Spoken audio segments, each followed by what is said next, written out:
Asana.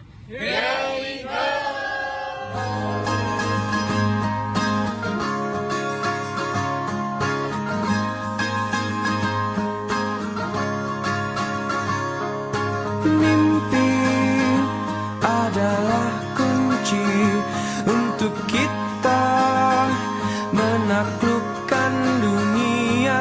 Berlarilah tanpa lelah sampai engkau meraihnya. Laskar Pelangi takkan Hai, Assalamualaikum. Saya Ana Atika, merupakan salah satu pentadbir peserta kebajikan Asana Kuala Lumpur. Alhamdulillah, terima kasih kepada pihak UMT dan juga UKM.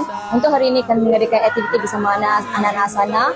Jadi dekat rumah Asana ini adalah rumah kebajikan yang menubuhkan untuk membantu desa istimewa. Malah rumah Asana juga telah ditubuhkan sejak pada Disember 2021.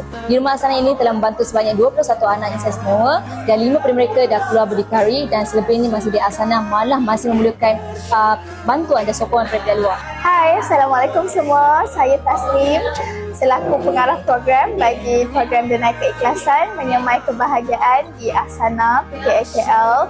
Dan hari ini merupakan hari pertama kami sukarelawan UMT dan UKM bersama-sama di rumah Asana dan kami telah mengadakan berbagai aktiviti lah, antaranya aktiviti belon nama mesin comel dan aktiviti bersukaria bersama mereka untuk menaikkan lagi semangat mereka, terutamanya bagi mencerikan mereka-mereka yang ada di sini kerana kebanyakan mereka merupakan insan istimewa. Jadinya harapan kami sendiri sebagai community student datang sini dengan harapan untuk membantu komuniti luar, iaitu komuniti insan istimewa ini dalam membahagiakan hari-hari mereka lah.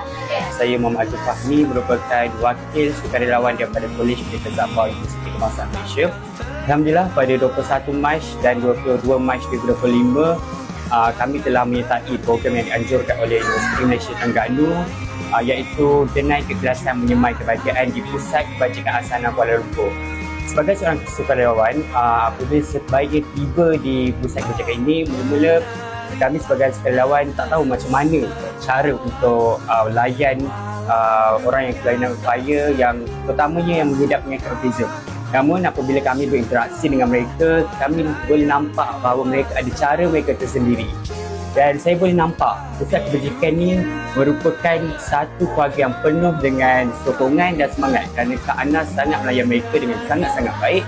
Dan apabila kami buat sesuatu aktiviti, bila kami nampak mereka tersenyum, seronok dengan aktiviti yang kami buat, kami rasa happy kerana tuan dapat menggembirakan diorang. Saya sangat happy dengan hasil yang telah saya rancang bersama rakan-rakan UMT JPKK dan harapnya sepanjang program ini berlangsung berjalan dengan lancar lah. Jadi saya nak mengucapkan setinggi-tinggi penghargaan kepada Pusat Kebajikan Asana Kuala Lumpur dan juga pihak UMT kerana menjemput kami, menerima kami sebagai sukarelawan untuk menyertai program ini. Terima kasih kepada pihak yang datang menghadiri rumah Asana dan sama-sama menyatukan insan istimewa. Jadi, terima kasih.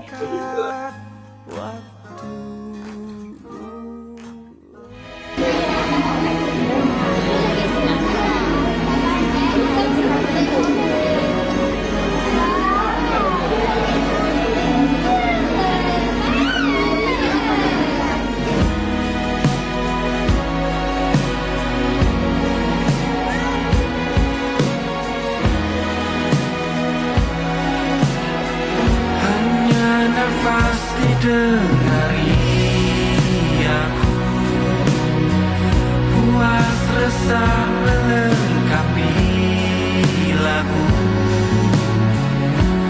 rumah tempat berteduh hingga usia rabu, hanya kau dan aku. Dari Jawatan Kuasa Program Denai Keikhlasan sedang melakukan peniadaan memasak khas untuk warga Asana untuk makan tengah hari. Tulis masa